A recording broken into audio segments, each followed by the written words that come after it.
मैं हैदराबाद की जनता को विश्वास दिलाना चाहता हूं कि एक बार आप भारतीय जनता पार्टी को यहां मौका दीजिए।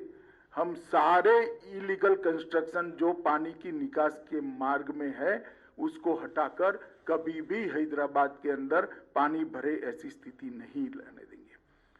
मैं आज ये प्रेस वार्ता में ये भी पूछना चाहता हूं कि जब पानी भर गया तब श्रीमान केसीआर कहां थे? उनके निवास के सामने की कॉलोनियों में भी पानी भरा। हम भी मीडिया को ध्यान से देखते हैं, कहीं पर भी मुख्यमंत्री ने ना कोई दौरा किया, ना कॉरपोरेशन की बैठक की, ना विधायकों के साथ घूमते दिखे, ना स्थानीय सांसदों के साथ घूमते दिखे। जब हैदराबाद की जनता इतनी बड़ी मुसीबत में थी तब मुख्यमंत्री कहां थे? ओवैसी कहां थे? हैदराबाद की जनता के मन में ये बहुत बड़ा सवाल है जिसका जवाब उनको देना पड़ेगा।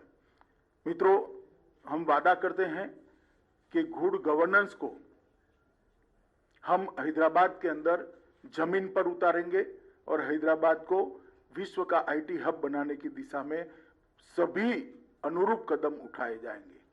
और ये भारतीय जनता पार्टी का वादा है। मोदी जी जो कहते हैं वो करते हैं, हम जो कहते हैं वो होता है। चाहे 2014 का हमारा घोषणा पत्र हो या 2019 का घोषणा पत्र हो, हमने सारे वादों पर अमल किया है। मैं हैदराबाद की जनता को 5 साल पहले एक घोषणा पत्र टीआरएस ने भी दिया था जिसको प्रचिन्न आशीर्वाद मजलिस के भी थे। मैं कुछ सवाल यहां पर छोड़कर जाना चाहता हूं। कल वोटिंग है, मेरी आशा है शाम को केसीआर जी इसके जवाब दें। एक तो आपने 100 दिन की योजना का वादा किया था, इसका हिसाब किताब हैदराबाद की जनता मांगती है। क्या हुआ? 100 दिन छोड़िए साहब, 5 साल पूरे हो गए। उसमें से कुछ भी करा हो तो हैदराबाद की जनता के सामने रखिए। एक सिटीजन चार्टर आप देने वाले थे, उसका क्या हुआ? सिटीजन चार्टर छोड़िए, इसका पहला पृष्ठ भी तैयार नहीं हुआ है अभी।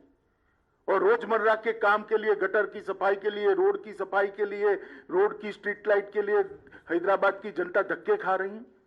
32,000 से ज्यादा नल कलेक्शन गरीब बस्तियों में देने थे। हमने हिसाब किताब लगाया, हमारे कार्यकर्ताओं ने 20% से ज्यादा आप नहीं दे पाए हो। कब दोगे?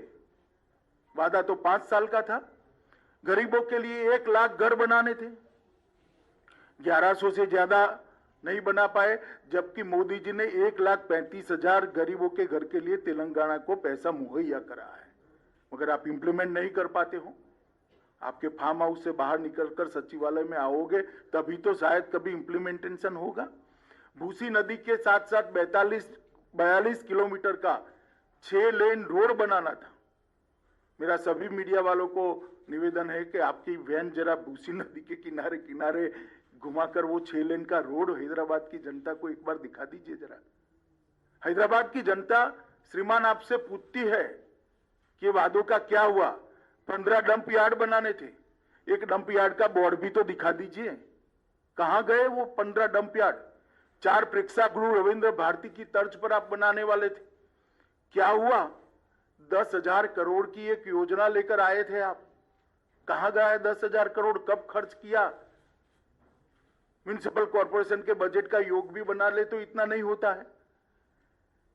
एक हुसैन सागर को स्वच्छ तालाब बनाने का, एक स्वच्छ स्पॉट बनाने का, टूरिस्ट स्पॉट बनाने का वादा किया था।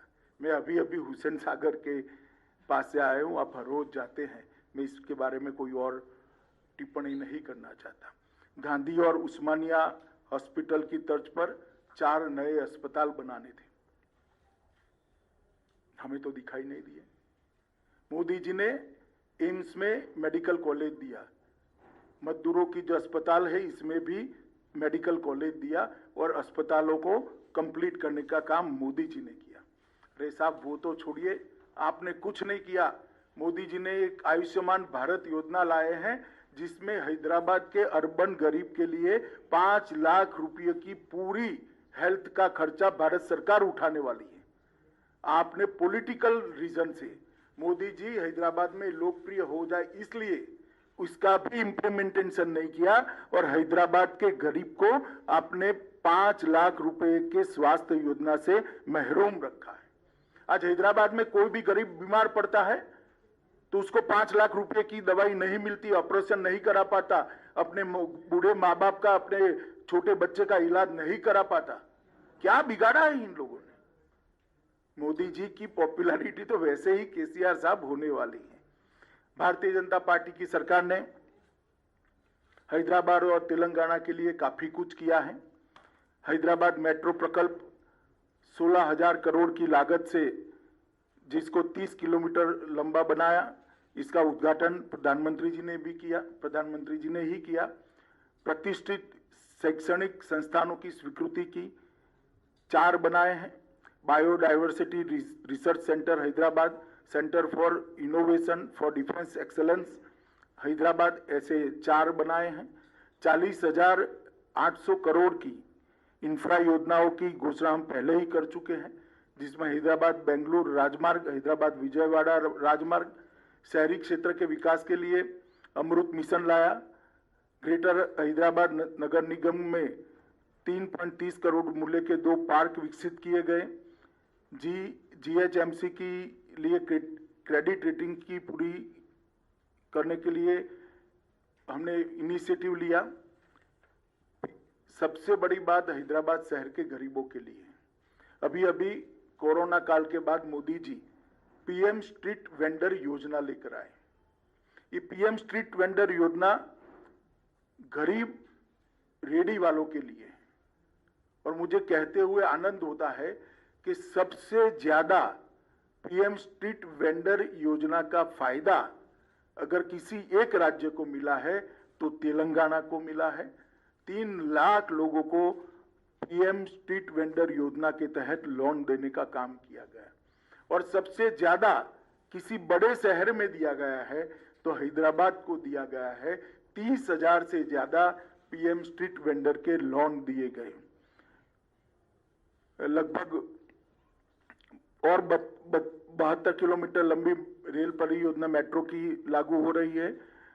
इसके अलावे हैदराबाद के लिए पहले पासपोर्ट की बहुत बड़ी दिक्कत थी, अब पूरी व्यवस्था को प्रोफेशनलाइज कर दिया गया है और सारा काम टेक्नोलॉजी बेस कर एक अद्यतन पासपोर्ट ऑफिस यहां पर बनाने का काम किया है।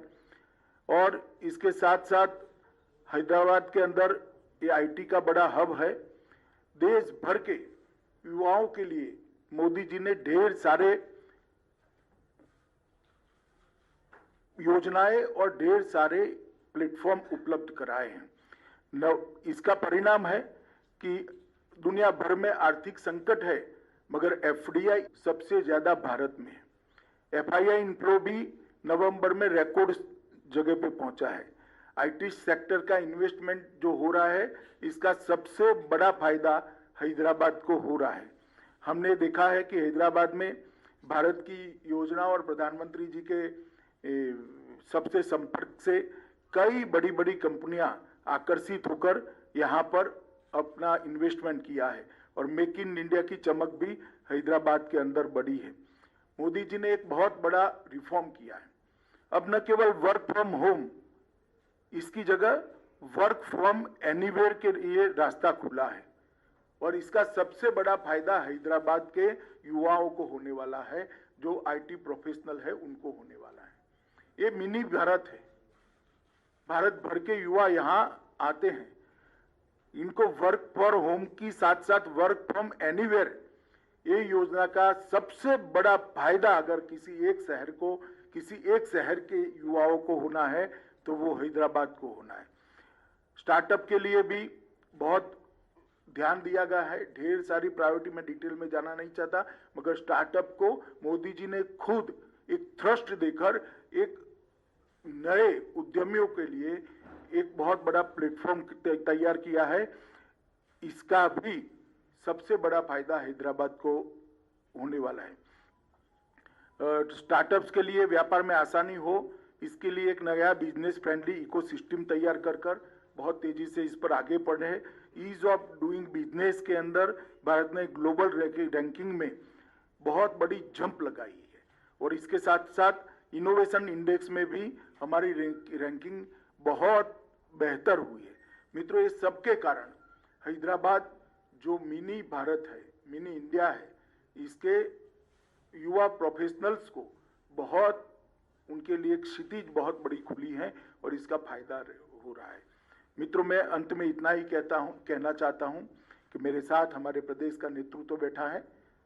मैं आपको हैदराबाद की जनता को भरोसा दिलाना चाहता हूं कि हम हैदराबाद को नवाब निजाम कल्चर से मुक्त होकर एक मिनी इंडिया बने ऐसा शहर बनाने की दिशा में आगे बढ़ेंगे। निजाम कल्चर को त्याग कर एक आधुनिक शहर बने, इस प्रकार का हम हैदराबाद को बनाएंगे। यहाँ किसी का अपीसमेंट नहीं होगा, किसी के साथ अन्याय भी नहीं होगा। इस प्रकार की नई कार्य संस्कृति का विकास हम यहाँ पर करेंगे। हम डायनेस्टी से डेमोक्रेसी की ओर जाना चाहते हैं। चाहे ओवैसी साहब की पार्टी हो, चाहे टीआरएस की पार्टी हो, हमें तो बहुत सवाल करती हैं, मगर मैं पूछना चाहता हूं कि इतने बड़े तेलंगाना में आपके परिवार के अलावे आपको कोई नहीं मिलता है जी? आपके बाद आपका परिवार ही क्यों आता रहता है और किसी में टैलेंट ही नहीं है? हम डायनेस्टी से डेमोक्रेसी की ओर देश के लोकतंत्र को ले जाना चाहते हैं, हैदराबाद और तेलंगाना को ले जाना, भ्रष्टाचार से पारदर्शिता की ओर ले जाना चाहते हैं। भ्रष्टाचार सारी सीमाएं लांघ गया है। अपने अपने रहन सहन को देख लीजिए तो आपको मालूम पड़ेगा कि किस प्रकार का भ्रष्टाचार तेलंगाना की जनता ने सहन किया है। तुष्टीकरण से हम सम विकास की ओर जाना चाहते हैं। किसी का अपीसमेंट नहीं करेंगे, सबको बरोबर मौके मिलेंगे और हैदराबाद की जनता का बहुत बड़ा हिस्सा जो अपमानित महसूस करता है अपने आप को, उनको हम भरोसा दिलाना चाहता है किसी की भी हिम्मत नहीं होगी आपको दोयम दर्जे के नागरिक बताने की। इस प्रकार का सम विकास का हम वातावरण करेंगे। बाढ़ से डूबे शहर को बाढ़ मुक्त शहर बनाना चाहते हैं। और मैं एक सवाल फिर से श्रीमान चंद्रशेखर राव जी से पूछना चाहता हूं, ये मजलिस के साथ आप जो समझौता करते हो, इसमें हमें कोई आपत्ति नहीं है, कोई आपत्ति नहीं, कर सकता है। लोकतंत्र में कोई भी व्यक्ति किसी के साथ भी जाता है, मगर गुप्त समझौता क्यों करते हो? इतनी हिम्मत क्यों नहीं है कि मजलिस के साथ खुलेआम सीट शेयरिंग कर लड़े? एक कमरे के अंदर इलू इलू कर आप सीटें बांटते हो।